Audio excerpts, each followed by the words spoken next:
دوستو السلام علیکم، میں حق نواز ایڈوکیٹ نوشہرہ سے۔ یقیناً آپ آج کل جو ہے الیکشن میں سب لوگ محو ہو چکے ہیں۔ جموں کشمیر میں DDC کے بارے میں کبھی کسی نے سنا نہیں تھا، ہاں ڈسٹرکٹ ڈیولپمنٹ کمشنر کے بارے میں ضرور سنا تھا، لیکن جو یہ الیکشنز DDC کے تھے اس کے بارے میں کسی نے نہیں سنا تھا۔ اور جموں کشمیر کے اوپر جب حالات اس طرح کے ہو گئے کہ قانون کے اوپر قانون لایا جا رہا تھا، حالات کنٹرول میں نہیں ہو رہے تھے، تو بھارتیہ جنتا پارٹی نے یعنی کہ سینٹرل گورنمنٹ نے جو ہی لینڈ لا اس جموں کشمیر میں لایا اور جموں کشمیر کی عوام کے اوپر زبردستی اس قانون کو تھوپا گیا، جس طرح کہ اس سے قبل بھی کئی قانون لائے گئے، چاہے ڈومیسائل تھا، چاہے 370 تھا، چاہے 35A تھا، کسی طرح کے بھی قانون تھے، وہ بغیر کنسنٹ آف دا پیپل جو ہے ان لوگوں کے اوپر تھوپے گئے۔ اور جب بار بار یہ بھارتیہ جنتا پارٹی جو ہے یہ ذکر کر رہی تھی، یہ گنگنا رہی تھی، یہ بار بار لوگوں کو اعتماد دے رہی تھی کہ لوگوں کی زمینیں کہیں نہیں جائیں گی، لوگوں کے اختیارات محفوظ رہیں گے، مگر جب آخر کار ایک ہی چیز بچی تھی، وہ تھی زمین کے متعلق۔ جب زمین کا ایشو آیا، لینڈ لا جو انہوں نے لایا وہ بھی اس طرح کا لایا کہ خطہ میں جو ہے علاقے میں جو ہے بہت آ گیا، لوگوں نے اس کی مخالفت شروع کر دی۔ اور قانون کیا لایا کہ باہر کی اسٹیٹ سے، خطے سے، کہیں سے بھی کوئی آئے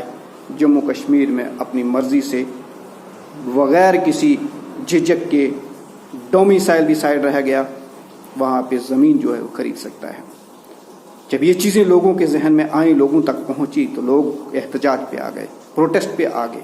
جگہ جگہ پہ دھرنے شروع ہو گئے، بھارتیہ جنتا پارٹی اور سینٹرل گورنمنٹ کے خلاف کالے جھنڈے لہرانے لگے۔ جب دیکھا کہ گورنمنٹ جو ہے اس پہ اب کنٹرول نہیں کر پائے گی، تو امیڈیٹلی ایک ایسا ڈیسیژن لیا گیا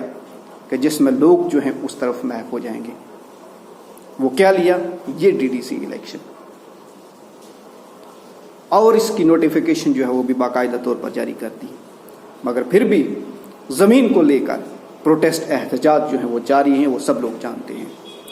مگر اس DDC الیکشن جو جموں کشمیر میں لایا گیا، اس کی میں ایک بڑی ہی اہم بات آپ کے سامنے شیئر کرنا چاہوں گا، وہ یہ ہے کہ یہاں پر بھی جہاں دل کر رہا ہے انہیں کس خطے کو، کس کانسٹیچوئنسی کو ریزرو کرنا ہے وہ ریزرو کر رہے ہیں،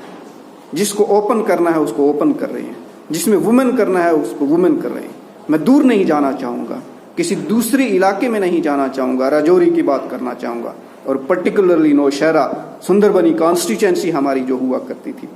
اس کی بات کرنا چاہوں گا۔ سب سے پہلے DC صاحب کا آرڈر یہ نکلتا ہے کہ ہمارے نوشہرے کے اندر 3 کانسٹیچوئنسیز بنائی گئی ہیں،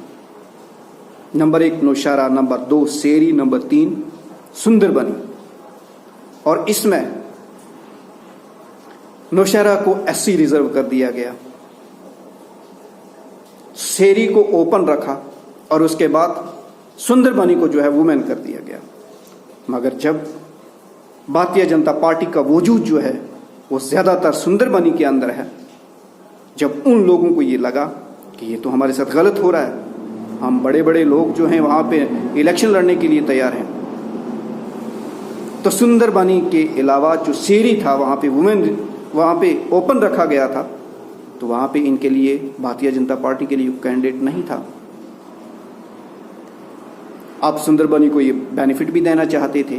جس کی وجہ سے DC صاحب نے 2 دن کے بعد ان کے پریشر کی وجہ سے، بھارتیہ جنتا پارٹی کی انوالومنٹ کی وجہ سے